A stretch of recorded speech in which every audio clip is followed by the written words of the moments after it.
ओम नमः शिवाय। शिव पुराण शत्रुध्र संहिता अध्याय 42। शिव जी द्वारा ज्योतिर्लिंग अवतारों का सविस्तार वर्णन। नंदीश्वर जी कहते हैं, मुने अब तुम सर्वव्यापी भगवान शंकर के 12 अन्य ज्योतिर्लिंग रूपी अवतारों का वर्णन श्रवण करो, जो अनेक प्रकार के मंगल करने वाले हैं। सौराष्ट्र में सोमनाथ, श्रीशैल पर मल्लिकार्जुन, उज्जैनी में महाकाल, ओंकार में ओंकारेश्वर, हिमालय पर केदार, डाकनी में भीमाशंकर, काशी में विश्वनाथ, गौतमी के तट पर त्र्यंबकेश्वर, चिताभूमि में वैद्यनाथ, दारुकवन में नागेश्वर, सेतुबंध पर रामेश्वर, शिवालय में घुमेश्वर। मुने परमात्मा शंभु के ये 12 अवतार हैं। ये दर्शन और स्पर्श करने से मनुष्यों को सब प्रकार का आनंद प्राप्त करते हैं। मुने उनका पहला अवतार सोमनाथ का है। वह चंद्रमा के दुख का विनाश करने वाले हैं। इनका पूजन करने से क्षय और कुष्ठ आदि रोगों का नाश होता है। यह सोमेश्वर नामक शिवावतार सौराष्ट्र नामक पावन प्रदेश में लिंग रूप में उपस्थित है। पूर्व काल में चंद्रमा ने इनकी पूजा की थी। वहीं पूर्ण पापों का विनाश करने वाला एक चंद्रकुंड है, जिसमें स्नान करने से बुद्धिमान मनुष्य संपूर्ण रोगों से मुक्त हो जाता है। परमात्मा शिव के सोमेश्वर नामक महालिंग का दर्शन करने से मनुष्य पाप से छूट जाता है और उसे भोग और मोक्ष सुलभ हो जाते हैं। तात शंकर जी का मल्लिकार्जुन नामक दूसरा अवतार श्रीशैल पर हुआ। वह भक्तों को अभीष्ट फल प्रदान करता है। उन्हें भगवान पर शिव परम प्रसन्नतापूर्वक अपने निवासभूत कैलाशगिरी से लिंग रूप में श्रीशैल पर पधारे हैं। पुत्र प्राप्ति के लिए इनकी स्तुति की जाती है। मुने यह जो दूसरा ज्योतिर्लिंग है, वह दर्शन और पूजन करने से महान सुख कारक होता है और अंत में मुक्ति को प्रदान करता है। इसमें तनिक भी संचय नहीं है। तात शंकर जी का महाकाल नामक तीसरा अवतार उज्जैनी नगरी में हुआ है। वह अपने भक्तों की रक्षा करने वाला है। एक बार रत्नमाल निवासी दूषण नामक असुर, जो वैदिक धर्म का विनाशक, विप्रद्रोही तथा सब कुछ नष्ट करने वाला था, उज्जैन में जा पहुंचा। तब वेद नामक ब्राह्मण के पुत्र ने शिव जी का ध्यान किया। फिर तो शंकर जी ने तुरंत ही प्रकट होकर हुंकार द्वारा उस असुर को भस्म कर दिया। तत्पश्चात अपने भक्तों का सर्वथा पालन करने वाले शिव देवताओं के प्रार्थना करने पर महाकाल नामक ज्योतिर्लिंग स्वरूप से ही वहीं प्रतिष्ठित हो गए। इन महाकाल नामक लिंग का प्रयत्नपूर्वक दर्शन और पूजन करने से मनुष्य की सारी कामनाएं पूर्ण हो जाती हैं और अंत में उसे परम गति प्राप्त होती है। परम आत्मबल से संपन्न परमेश्वर शंभु ने भक्तों को अभीष्ट फल प्रदान करने वाला ओंकार नामक चौथा अवतार धारण किया।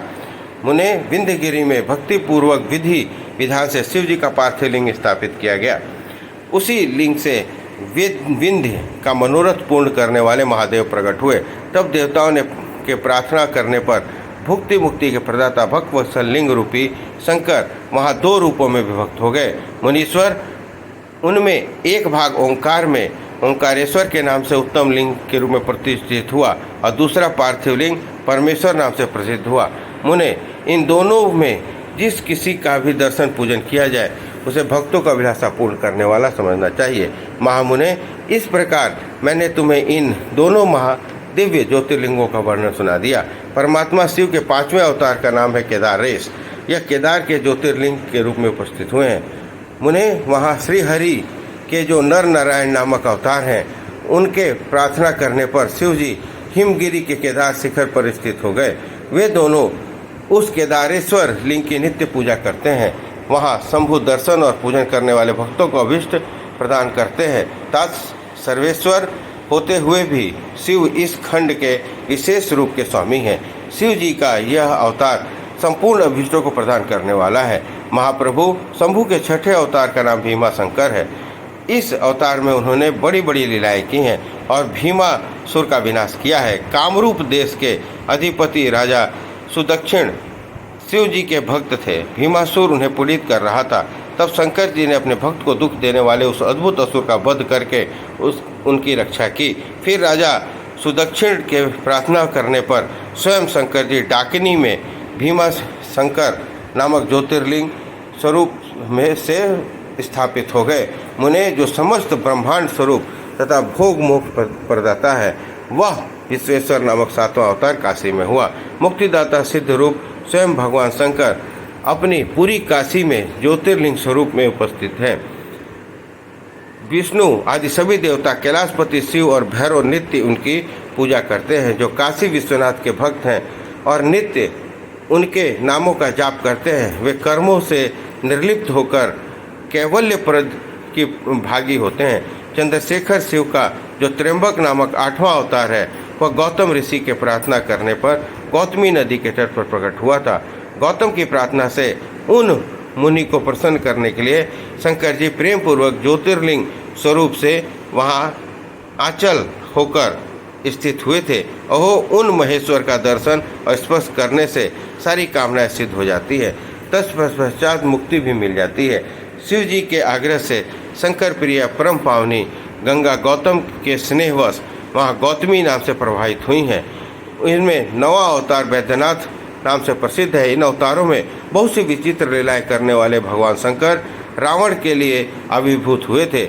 उस समय रावण द्वारा अपने लाए जाने को ही कारण मानकर महेश्वर ज्योतिर्लिंग स्वरूप से चिता भूमि में प्रतिष्ठित हुए थे।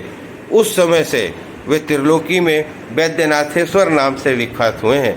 वे भक्तिपूर्वक दर्शन और पूजन करने वाले को भोग मोक्ष के प्रदाता है। मुने, जो लोग इन वैद्यनाथेश्वर शिव के महात्म्य को पढ़ते या सुनते हैं, उन्हें वह भक्ति मुक्ति का भागी बना देता है। 10वां नागेश्वरा अवतार कहलाता है। यह अपने भक्तों को रक्षा के लिए प्रादुर्भाव हुआ था। यह सदा दुष्टों को दंड देता है। इस अवतार में शिव जी ने दारुक नामक राक्षस को, जो धर्मघाती था, मारकर वैश्यों के स्वामी अपने सुप्रिय नामक भक्त की रक्षा की थी। तत्पश्चात बहुत सी लीलाएं करने वाले वे परात्पर प्रभु शंभु लोगों का उपकार करने के लिए अंबिका सहित ज्योतिर्लिंग स्वरूप से स्थित हो गए। मुने, नागेश्वर नामक उस शिवलिंग का दर्शन तथा अर्चना करने से राशि के राशि महान पातक तुरंत विनिष्ट हो जाते हैं। मुने, शिव जी का 11वां अवतार रामेश्वरा अवतार कहलाता है। वह श्री रामचंद्र जी का प्रिय करने वाला है। उसे श्री राम ने ही स्थापित किया था।